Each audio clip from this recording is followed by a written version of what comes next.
Импичмент в США, заговор в Вашингтоне и заявление Трампа о том, что он хочет идти в президенты снова. Прямой удар по гражданским, сразу несколько терактов за одно утро и все в людных местах. Новая тактика Кремля?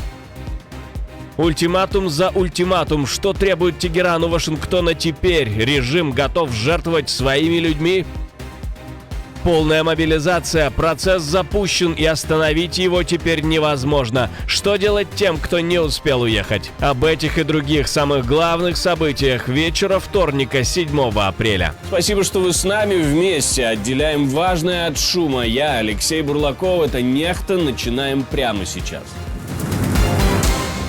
Обычная остановка транспорта может превратиться в ужас. Россия снова бьет туда, где нет ни фронта, ни военной цели, только люди и городская жизнь. В Никополе FPV-дрон врезался в городской автобус прямо у остановки. Погибли 3 человека, еще 12 ранены. Удар был нанесен в час пик, когда люди ехали по своим делам. В Прилуках удар пришелся по зданию мэрии. В историческом доме вспыхнул пожар, и это не единственные удары по гражданским за утро. В Днепропетровской области из-за российских обстрелов погиб 11-летний мальчик. То есть картина предельно ясная. Россия снова бьет не по инфраструктуре войны, а по обычной жизни, по транспорту, по городам, по детям. И каждый такой удар все меньше похож на войну и все больше на сознательный террор против гражданских.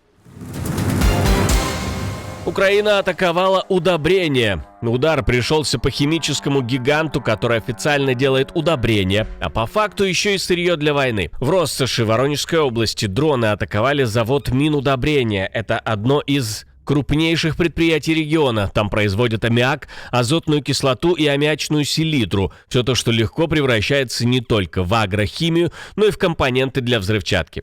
Местные власти подтвердили атаку, хоть и традиционно все позбивали. Завод атаковали не впервые, это было и в декабре прошлого года. Само предприятие связывают со структурой Росхима, а в СМИ его ранее связывали с Аркадием Ротенбергом. То есть под ударом снова оказался не просто завод, а важный промышленный узел, который работает на экономику России и на ее военную машину тоже. Полная мобилизация? Да, но с другим названием. Вечный призыв в России уже заработал. И теперь это не кампания, а конвейер. С 1 января система крутится почти без пауз. Сначала военкомат, медкомиссия и решение, а с 1 апреля отправка в части. Главное изменение простое и опасное – решение о призыве. Теперь действует целый год, а не 3 месяца, как раньше. То есть тянуть время и пересидеть один призыв уже почти не получится. Более того, ограничения включаются все чаще. Повестка в реестре, и можно сразу получить запрет на выезд. А в марте, по словам юристов, таких реальных случаев стало заметно больше. Самая циничная часть – обещания, что срочников на войну не отправят. Формально – да, по факту их везут в приграничные районы, где уже летают дроны и падают ракеты, а потом начинают давить на контракт. Правозащитники говорят, что жалоб на такое принуждение стало резко больше, поэтому теперь ошибка в один день может стоить гораздо дороже, чем раньше. Ультиматум сработал. В Иране решили на него ответить, правда, своим ультиматумом. Торгом на своих условиях. По данным медиа, Тегеран передал через Пакистан план из 10 пунктов и требует не просто паузы, а полного завершения войны. В списке гарантии, что США больше не ударят по Ирану, снятие санкций, прекращение атак по союзникам Тегерана в регионе и схема безопасного прохода через Ормузский пролив. Дональд Трамп уже признал предложение серьезное, но сразу добавил, этого все равно недостаточно. Проблема в том, что времени почти не осталось, а ставки уже запредельные. Трамп снова выставил Ирану жесткий дедлайн и угрожает новыми ударами по критической инфраструктуре, если Тегеран не пойдет на уступки. То есть сейчас идет не дипломатия в классическом смысле, а нервный обмен ультиматумами. Иран пытается продать окончание войны как свою победу, а США хотят выжать из переговоров капитуляцию под видом сделки. Если эта конструкция рухнет, следующим аргументом снова станут не бумаги, а бомбы. Но кроме того, Трамп призывает население самим брать инициативу в свои руки.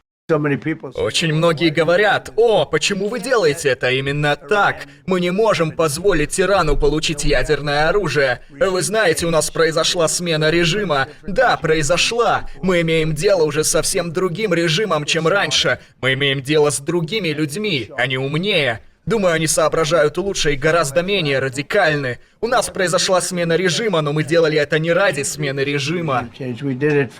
Видимо, предчувствуя такие изменения, в Тегеране решили прикрывать электростанции уже не ПВО, а людьми. На фоне угроз Дональда Трампа ударить по мостам и энергетике, иранский чиновник Алиреза Рахими призвал молодежь выстроить живую цепь вокруг таких объектов. По сообщениям Associated Press, речь шла о студентах, спортсменах, художниках и других добровольцах. То есть Тегеран фактически предлагает гражданским стать щитом для критической инфраструктуры. В Вашингтоне созрел заговор. Демократы готовят импичмент и на этот раз обещают довести дело до конца. Правда, касается эта процедура не президента, а прямого его ставленника. Конгрессвумен Ясамин Ансари заявила, что на этой неделе внесет резолюцию против главы Пентагона, обвинив его в нарушении присяги, втягивании США в незаконную войну с Ираном и в том, что он поставил американских военных под удар. Одновременно она призвала кабинет применить 25-ю поправку уже против Трампа. Безрассудное подвергание Хексетам опасности американских военнослужащих и неоднократные военные преступления являются основанием для импичмента и отстранения от должности. 25-я поправка существует не просто так. Кабинет должен ею воспользоваться. На кону судьба американских войск, иранского народа и сами основы нашей глобальной системы. Но шансы на успех почти нулевые. Для отстранения нужен сначала импичмент в Палате представителей, а затем 2/3 голосов в Сенате. Обе палаты сейчас под контролем республиканцев, то есть в Вашингтоне это выглядит не как реальная угроза Хексету, а как попытка демократов превратить войну с Ираном в новый фронт атаки на Белый дом.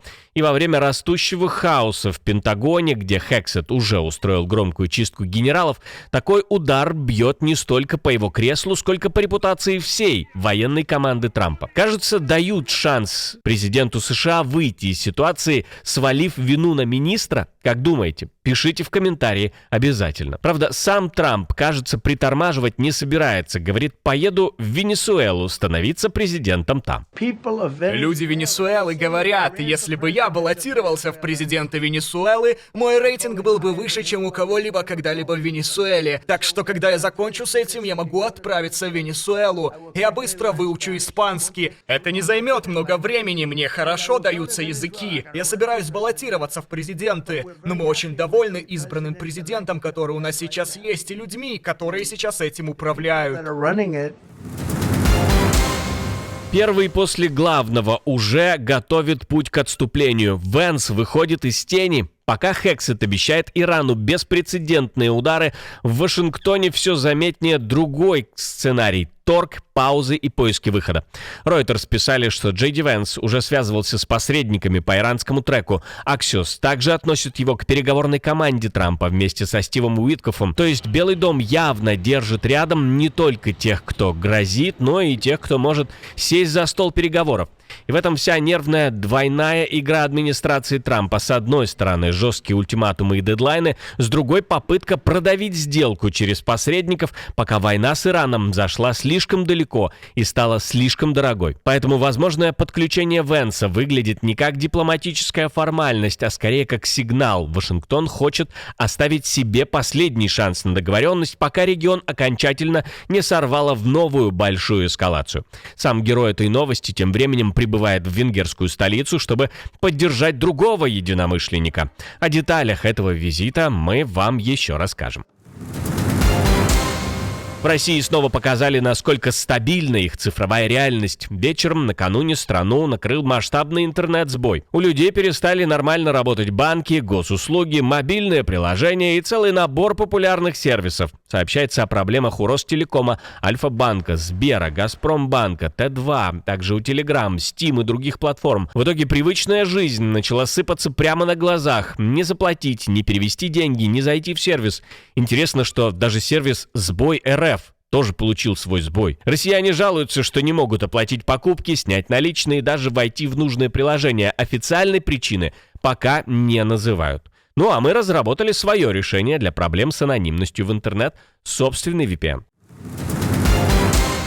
Режим теряет важного союзника. Пхеньян, похоже, решил не тонуть вместе с Тегераном. Южнокорейская разведка считает, что КНДР сознательно дистанцируется от Ирана, чтобы не закрыть себе дверь для возможных контактов с США. По данным Reuters, с начала войны, 28 февраля, Северная Корея не отправляла Ирану ни оружие, ни помощь. Более того, Пхеньян не стал публично скорбеть по Али Хаменеи и не поздравил с приходом к власти его сына Маджтабу. Разведка Южной Кореи считает, что КНДР сильно смягчает риторику и избегает прямых выпадов против Трампа, чтобы оставить себе пространство для новой сделки с Вашингтоном. Кроме того, разведка Южной Кореи считает, что вопрос преемника главы режима решен. Сеул теперь заявляет, что дочь Ким Чен Ына, Ким Джу-э, действительно готовят как наследницу. Разведка говорит уже не о намеках, а достоверной информации. А недавние кадры, где девочка управляет танком, там трактуют как прямую демонстрацию ее военного образа и попытку заранее продавить идею женщины-преемницы в одной из самых закрытых диктатур мира. Еще в феврале южнокорейская разведка говорила, что Чжу-э лишь подводят к роли наследницы. Ну а теперь формулировка изменилась, и ее уже рассматривают как фактическую преемницу. Но окончательной точки пока нет. Даже сами аналитики признают, что в Северной Корее с ее жестко мужской системой власти такой сценарий все еще может вызвать сопротивление, а публичное появление рядом с отцом — это сильный сигнал, но пока не официальный акт передачи трона.